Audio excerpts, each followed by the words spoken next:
Hi everyone, Richard here at Calvin Wazoo. Been a while, hasn't it?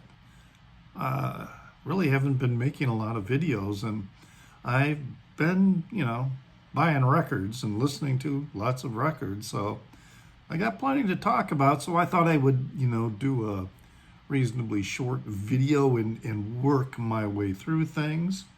So these are some new acquisitions and real variety of music. I mean, we're talking about traditional Northwest African music, African jazz, and some 70s rock and roll, and a little bit of avant-garde. So quite a bit of variety to get us started here.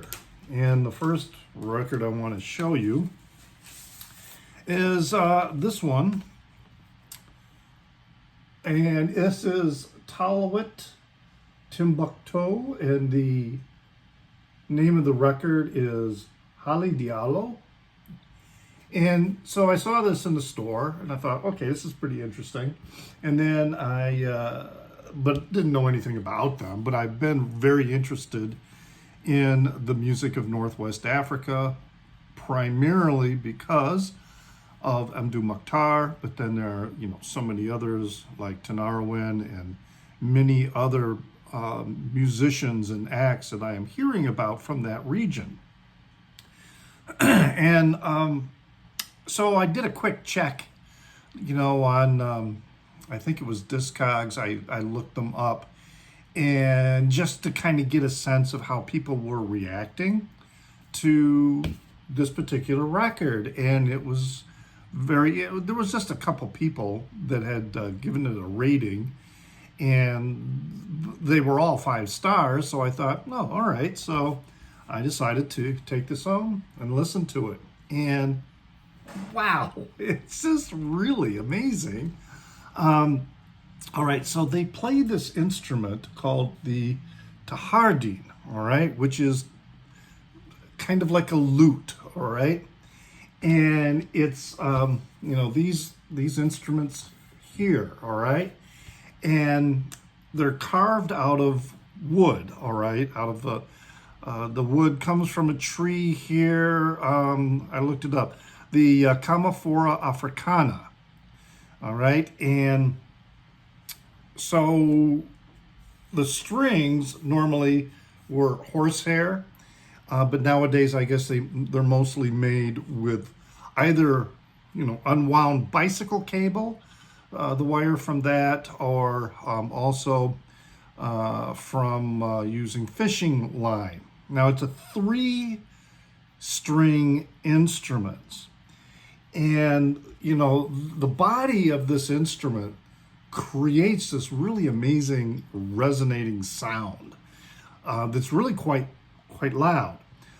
However, they have, learned how to amplify it, not by adding pickups or anything like that, but, the style of this music that they would play, so that it comes out quite loud. And it's just really amazing. Fast, very quick picking, very, very, very skilled. Now, this particular band,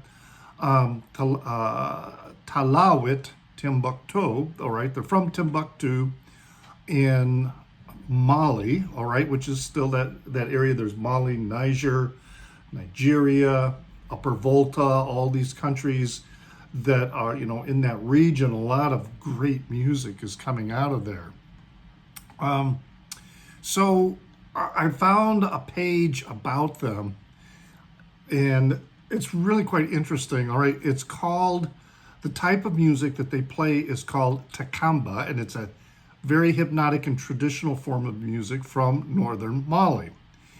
And it's, with this 3, or actually it's a 4-stringed lute. It says here it's a 4-string lute, but the photo that I was looking at of this particular instrument only had 3 strings.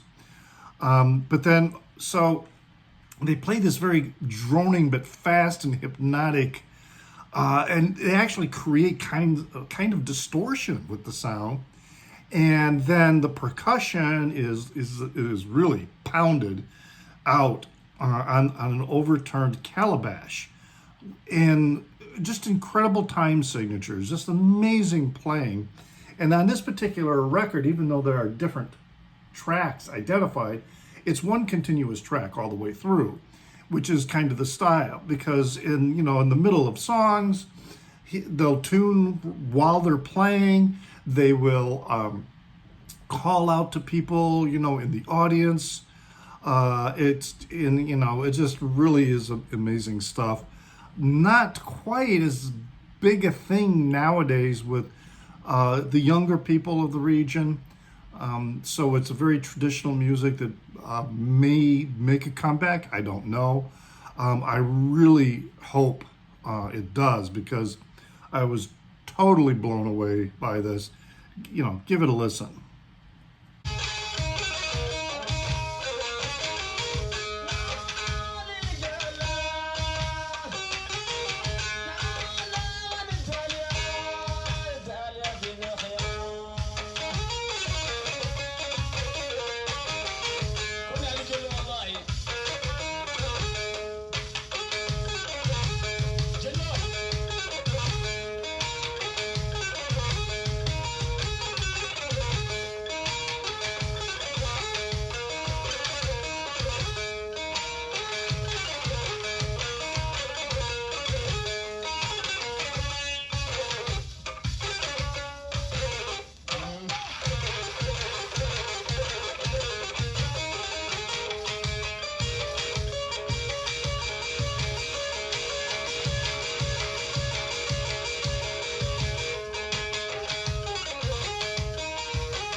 And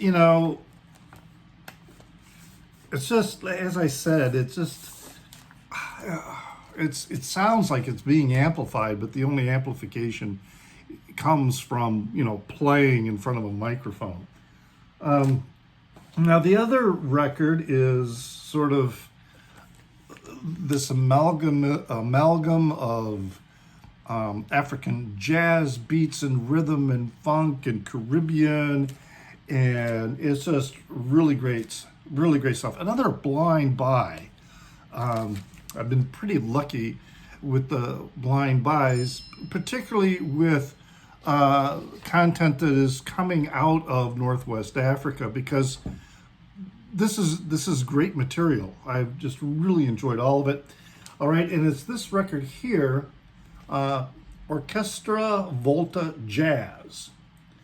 And it's on this very small label, which is actually a Chicago label. This is the only record that this particular group, I believe, had recorded. And it's a group that was formed in 1964 in Upper Volta, which is also known as Burkina Faso. It's a landlocked country up there around Mali and Niger, and Nigeria, that area of Northwest Africa. And they, again, they sort of blend all these different sounds together of like jazz rhythms, and they've got a big horn section. I mean, we can take a look here. I mean, it's a big band. All right, so, you've got these folks here who are part of the band, and then on the back here we have, the others who are part. So it's like a really big group. And this inner sleeve is just like, that is so wild. That is just incredible, beautiful art. And then the record, the wax, comes on this sort of a lavender smoky swirl, very, very cool. And it's a, considering that this was probably recorded in the 60s or 70s, it's a decent recording, and I have certainly liked this. You can hear a listen of this also.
The the songs are, as I say, quite varied, but you know, there's still all this the mixture of the kind of the Caribbean and then the jazz and the African rhythms, all really really great material. They were apparently really big for a while, but I don't know what happened to them. There's not a lot of information out there about them. All right, so now we're going to switch to rock. All right, 70s rock. And a guitar player that I've always enjoyed, you know, his material, and that is Danny Kirwan. And this is an album of his that was, it's called Second Chapter, and it was released in 1975.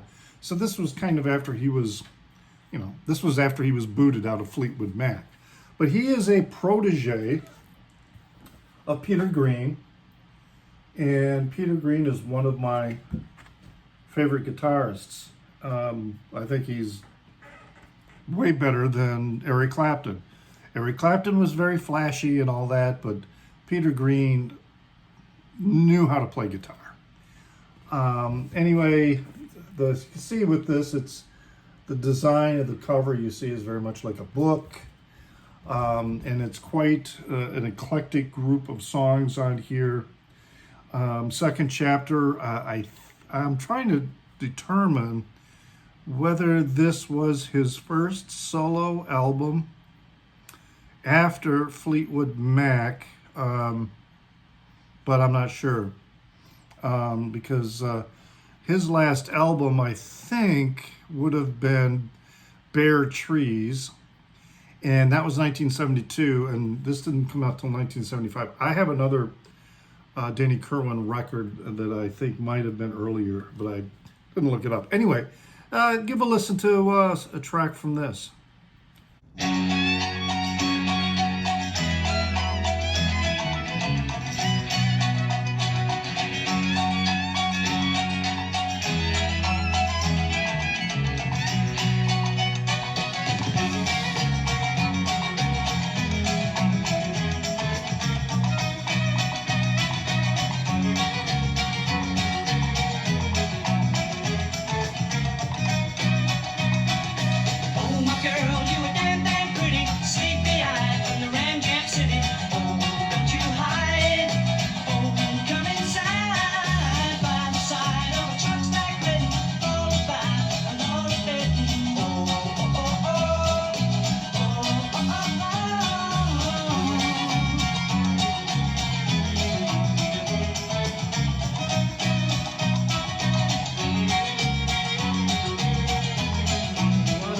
You know, pop music, but it's good pop music. As I say, I really like. He's very much a protege of Peter Green, and I thought he was a little more interesting and dynamic than, let's say, Jeremy Spencer was with Fleetwood Mac. All right, so then going into my last record for this particular episode. It's one that came in the mail that I've had on order for a while, and that is this reissue of Snakefinger. And the album is Chewing Hides, the Sound. This was originally released in 1979. And so this is a reissue. Was it remastered? I'm not sure. I don't think it was remastered. I think it's just a reissue. And it's on some very nice, this is translucent. This is truly translucent green with the black blob, because it is, light can go through it, but it's not clear. All right, so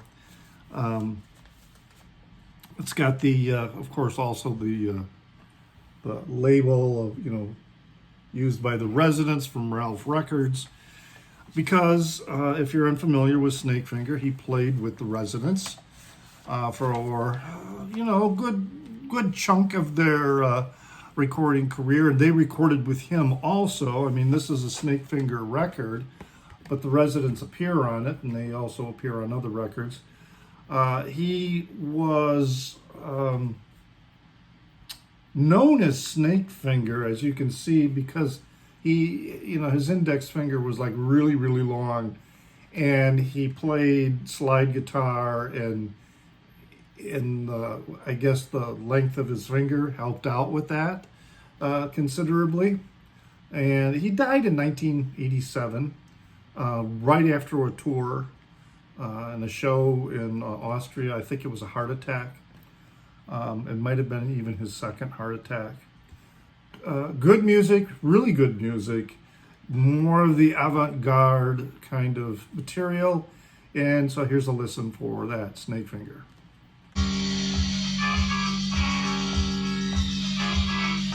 No, it's coming back.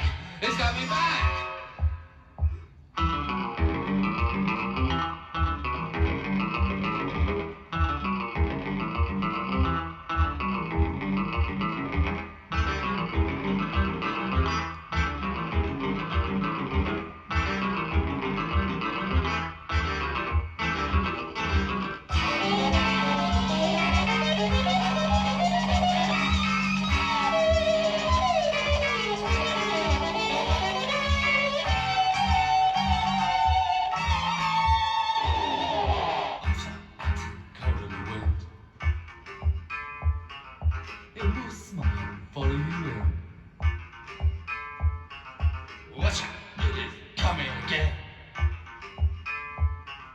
Trust me, I'm your friend.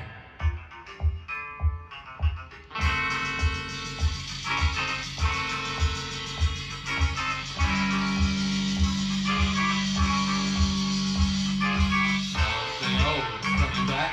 It's coming back.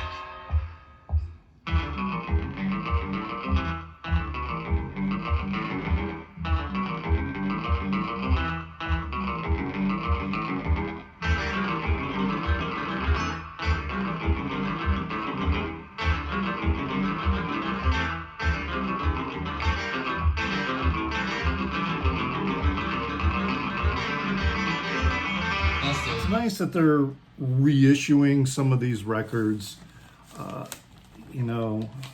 It's just nice because the originals are difficult to find and are often really, really expensive.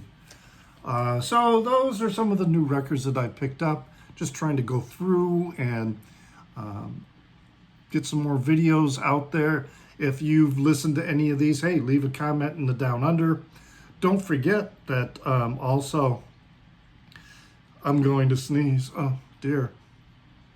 Don't forget also that I am on Instagram as NewsDude76. That's NEWZDUDE 76. So you can see my stuff on there. I do both some music content and music-related content, and but I also do other photography type images that just like a wide variety. Yeah, leave a comment in the down under. I hope you enjoyed that.